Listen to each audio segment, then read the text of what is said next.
Bienvenue sur toute l'actualité en France et à l'international. On commence tout de suite. Ce que je regarde ici, ce sont des images du corps des gardiens de la révolution islamique, l'IRGC, en train de lancer des drones.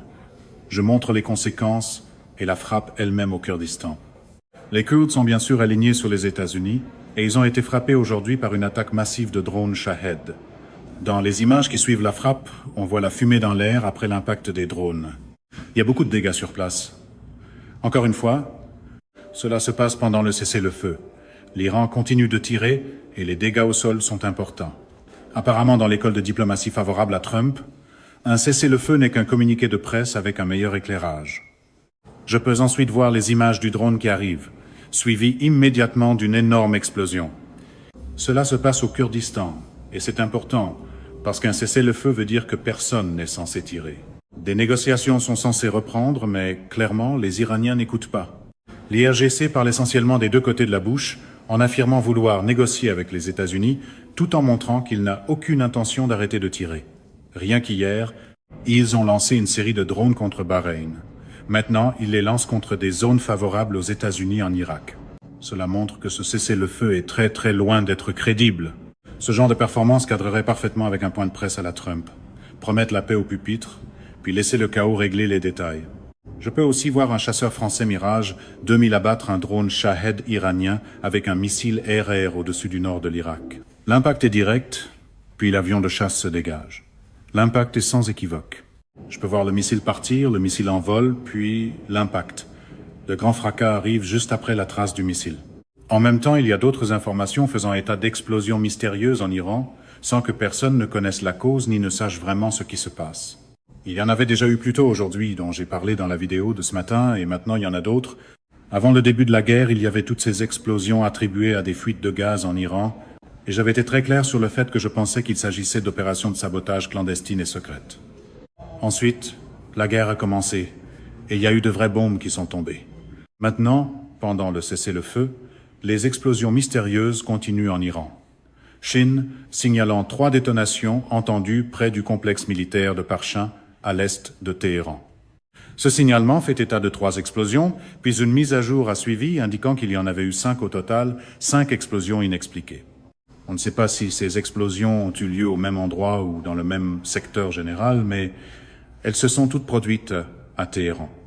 Donc, dans un cas, il y a eu 3 booms inconnus, boum, boum, boum, puis il y a eu 5 explosions d'affilée, l'une après l'autre, ce qui semble montrer que les opérations de sabotage en Iran sont bel et bien toujours en cours. J'ai aussi parlé des bombardiers, des B-52 et de tout cela. Ce que je vois ici vient de Defense Geek qui dit « Le jour du jugement arrive ».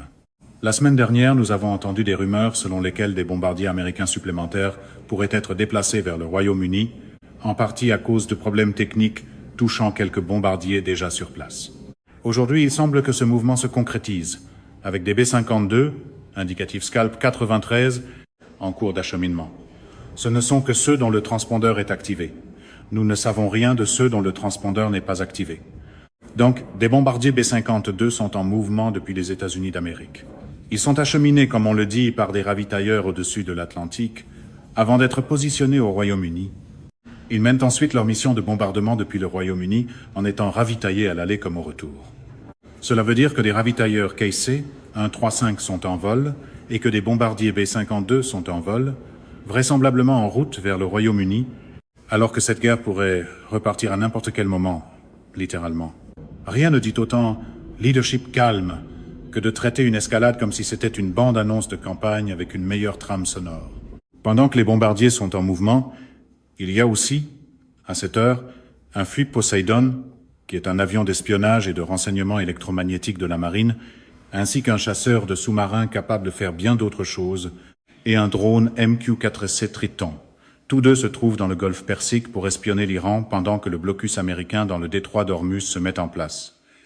Il est important de garder à l'esprit que le blocus ne s'applique qu'aux navires qui passent par des ports iraniens. Il ne s'applique pas à ceux qui vont au Qatar, à Bahreïn ou chez nos alliés. Mais si un navire entre dans un port iranien et y charge sa cargaison, ce navire va être intercepté. Il ne sera pas autorisé à atteindre la haute mer. Et il a été clairement indiqué qu'il y a même une volonté de monter à bord de ces navires. C'est exactement le genre de théâtre musclé que la communication pro-Trump adore. Donner d'abord une image de fermeté, puis régler les conséquences quelque part hors champ. À ce sujet, le commandement central des États-Unis a publié une déclaration sur le blocus disant que plus de 10 000 marins, fusiliers marins et aviateurs américains, ainsi que plus d'une douzaine de navires de guerre et des dizaines d'aéronefs, exécutent la mission de blocus des navires entrant dans les ports iraniens et en sortant. Pendant les premières 24 heures, aucun navire n'a réussi à franchir le blocus américain et 6 navires marchands se sont conformés aux directives des forces américaines en faisant demi-tour pour retourner dans un port iranien du golfe d'Oman. Le blocus est appliqué de façon impartiale à tous les navires de toutes les nations qui entrent dans les ports iraniens et les zones côtières ou qui en sortent, y compris tous les ports iraniens du golfe arabique, et du golfe d'Oman.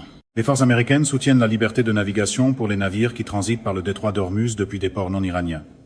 Donc, 6 navires ont été refoulés. 6 navires ont tenté de traverser le blocus américain. La marine américaine les a stoppés.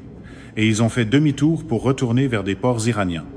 Il y avait aussi une dérogation pour le pétrole iranien qui était déjà en mer quand la guerre a commencé. Cette dérogation va expirer et l'administration Trump ne va pas permettre qu'elle continue. La raison, c'est que certaines estimations disent que le gouvernement iranien n'a assez de ressources que pour faire fonctionner l'État pendant 30 à 45 jours. Donc, le plan consiste à étrangler tout leur pétrole, tout leur argent, et à voir si ce régime peut être poussé à s'effondrer sans avoir à larguer davantage de bombes. Dans le monde de Trump, chaque pression est vendue comme un coup de maître, jusqu'au moment où quelqu'un doit expliquer la facture. S'il faut larguer davantage de bombes seront larguées. Mais c'est une guerre économique, si on veut. L'Iran est étranglé économiquement. Il n'est pas autorisé à faire entrer son argent et il n'est pas autorisé à faire sortir son pétrole. Donc, le blocus est maintenant en cours. Une fois que cette dérogation expirera le 19 avril à minuit, soit à 0h01, heure de l'Est, le 19 avril, les Iraniens seront complètement coupés du monde. Il y a aussi des images satellites à haute résolution du 10 avril qui montrent les appareils américains détruits sur la piste d'atterrissage qui avait été construite avant l'opération de sauvetage de l'officier système d'armes d'Ufquinze. Elle devait probablement servir pour aller à Ispahan. Je ne le sais pas avec certitude, et c'est une spéculation de ma part. Évidemment, elle ne peut plus être utilisée maintenant. La piste d'atterrissage qui avait été construite est visible, et quand je zoome, je peux voir les dégâts causés par les C-130 qui se sont retrouvés coincés et qui ont ensuite été détruits pendant l'évacuation avec l'officier système d'armes. Voilà pour l'état des dégâts. Il semble aussi que les pistes aient été criblées de cratères. On voit clairement les trous dans les pistes. Cette installation n'est maintenant plus opérationnelle et ne sera plus utilisée pour aucune mission à l'intérieur de l'Iran à l'avenir. Enfin, le chef du Mossad israélien affirme que, même après le cessez-le-feu, ils travailleront à renverser le régime iranien. Israël indique donc clairement que, même si les États-Unis mettent fin à leur guerre contre l'Iran, les Israéliens n'ont absolument aucune intention de s'arrêter. Et dans la chambre d'écho pro-Trump, même cela serait sans doute reconditionné en plan sans faille, parce qu'admettre un désordre n'est jamais aussi à la mode que d'en faire une marque. Voilà la mise à jour. L'Iran a lancé une autre attaque dévastatrice, une autre attaque pendant le cessez-le-feu, visant des forces alignées sur les États-Unis en Irak. D'autres explosions mystérieuses secouent l'Iran à cette heure. Il y a donc beaucoup à examiner. C'est la fin de ce bulletin d'information. N'oubliez pas de vous abonner pour ne rien manquer de l'actualité en France et dans le monde. Merci de nous avoir suivis. Au revoir, à bientôt.